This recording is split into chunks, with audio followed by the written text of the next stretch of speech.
Gascoigne goal, and that was the biggest thing they had over us for a long time, and we got serious grief over that for a period. But fortunately, that only lasted 2 years, because 2 years later we played them in the semi-final again. Yes, both sides were back at Wembley for a rematch. This time, though, no Paul Gascoigne for Tottenham Hotspur. Well, it's back to Wembley again, same expectations. Unfortunately, it wasn't the same game. Tottenham couldn't get their game going, and 1-0 to the Arsenal, which obviously was a renowned chant under the George Graham era.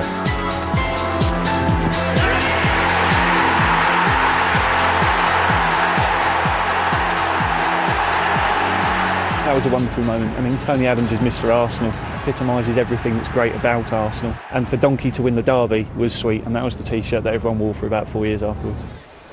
In fact, since the Gascoigne goal, there have been precious few moments for Spurs fans to celebrate within the rivalry. Their misery has much to do with one man, Arsene Wenger, who took over at Highbury in 1996. He introduced a more fluid style, and success soon followed. It has been, in Arsenal's time, a fantastic period, a golden period, which may never be repeated. Wenger's a revolutionary, he's a visionary. We've played the greatest football these shores have ever seen. Watching the Arsenal teams of 2003 and 2004 was something I'll never see again. For that season, 2003-2004, Arsenal won the title without being beaten. And there was further humiliation for Tottenham fans. The Gunners were actually playing attractive football. Desperation for Tottenham as boring Arsenal was a thing of the past.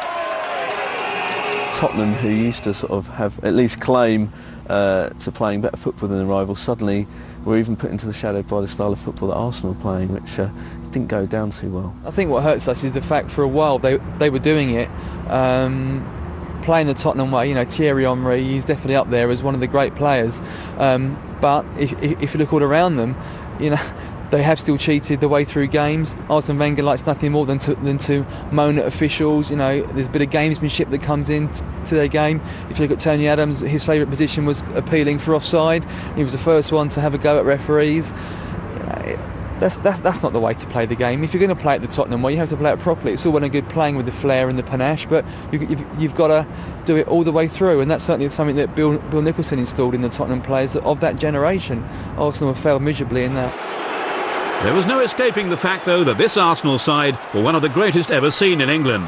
And at the end of their unbeaten season, they forced the message home by once again clinching the championship at White Hart Lane. What could be worse than seeing your bitter rivals celebrating winning the league championship on your own pitch? You can say or talk as long as you want, but we did that. We won the league at their ground, and I don't know if they can actually have a shout or will have a shout in their life to win the title at our ground.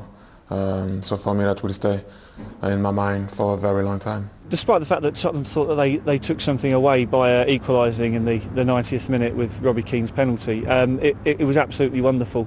Seeing their fans go absolutely crazy, because snatching a draw against Arsenal in the last minute for them is as good as winning the European Cup.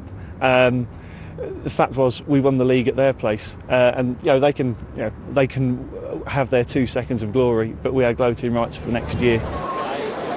It's been a period of transition at Arsenal. They'd moved to their new 60,000-seater Emirates Stadium, while allowing some very promising youngsters their chance in the Arsenal jersey. Under Dutchman Martin Jol, Tottenham had shown marked improvement, almost knocking Arsenal out of the Champions League places in 2006. Ultimately, they failed, and as ever for Spurs, it's Arsenal's shadow that looms largest. You have to say they've had a fantastic period of domination. When Arsene Wenger came, he changed around the club. He took them to a new level, and they achieved fantastic things. I think not only ourselves, but many Premiership clubs have tried to emulate them over the last few years.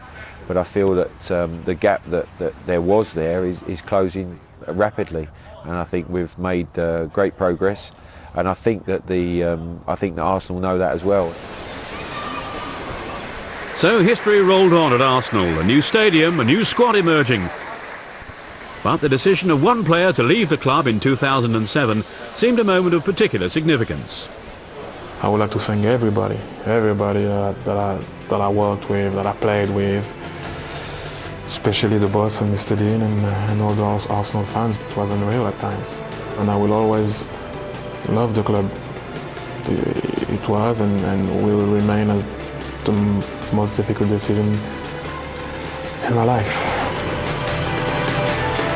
Along with the departure of an Arsenal icon, it had been a turbulent time in the corridors of Arsenal power, with directors leaving and rumours of multi-million pound takeovers. The overall feeling for me is one of great sadness, great fear, because it used to be such a unified club. And I'd always said over many, many years that the strength of Arsenal Football Club was in the boardroom. Now that seems to have been rocked a little, so some interesting times ahead, but I do fear that it may be the end of an era as far as the Arsenal Football Club are concerned.